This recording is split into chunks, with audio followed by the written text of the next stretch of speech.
2009 1.5 dons kraskasi hapyor sepilgan deb maqtaymiz-da endi. Kraskasini olib kelib qo'y. Sal ko'rsatib ber mana.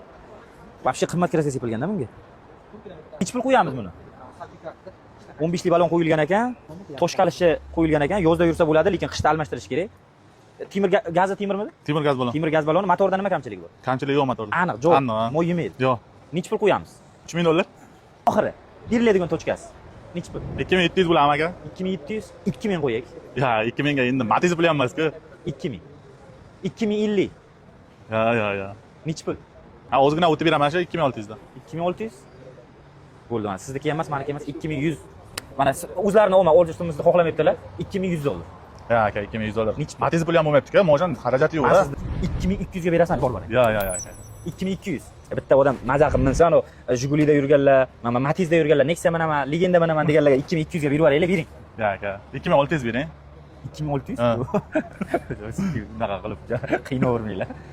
2200 qancha qo'shay hop? Bitta gap aytaman. Men 2000 dedim, siz 2500 dedingiz. 2250 ga bo'lsa bering, bor bor. Mayli, baraka. Barakam 2250. O. Ana. Bizning hurmatli obunachilarimiz uchun bahosini 2250 dollarga ko'ndirdik. 2009-yil Dons motorda hech qanaqa kamchiligi yo'q debdilar. 100 talik temir gazlari bor ekan. Salonlari juda ham akkuratniy holatda turibdi. Super biskonsioner ekan. Narxiga 100% arziydigan mashina. 2250 dollarga yaxshi Matiz ham ola olmaysiz. Yaxshi mashina ekan, faqat kraskasi yaxshi sepilmagan ekan. Aybi shu.